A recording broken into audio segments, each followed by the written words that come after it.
Bicolanong Batanggenyo. Kakaiba ang bawat luto, kakaiba ang papatikin, mapapakanin sa bawat tingin, gugutumin sa bawat video.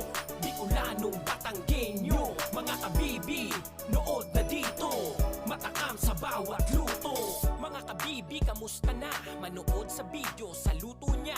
Bicolanong Batanggenyo, lulutuin ang mga paborito. Lutong Pinoy, pasok sa panlasa. At ang mga luto niya na masarsa, talagang tutulo ang laway mo pag napanood ang mga lutong ito. Bicol Express, gatang gabi laing, gotong Batangas, chicken sisig, ginatakang tulingan, pork sisig, crispy pata, at iba pa. Pinang tinuktok, itlog sisig na maalat, dami pang luto na iyong malalaman. Basta Bicolanong Batanggenyo, tsak na panalo ang bawat luto. Bicolanong Batanggenyo, kakaiba ang bawat luto, kakaiba ang papatikin, mapapakanin sa bawat tingin, gugutumin sa bawat video.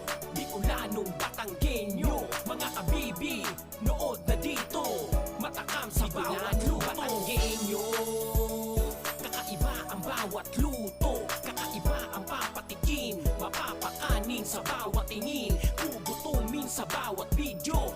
Bicolanong Batanggenyo, mga kabibi, nood na dito, matakam sa bawat luto.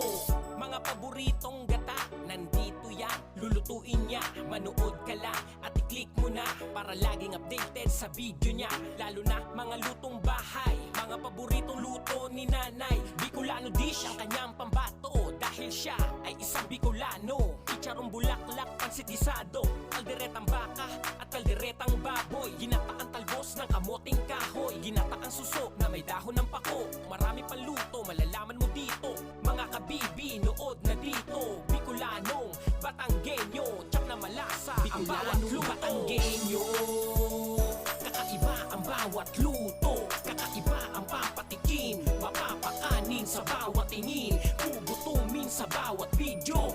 Bicolanong Batanggenyo, mga kabibi, nood na dito, matakam sa bawat luto. Batanggenyo, kakaiba ang bawat luto, kakaiba ang papatikin, mapapakanin sa bawat tingin, gugutumin sa bawat video.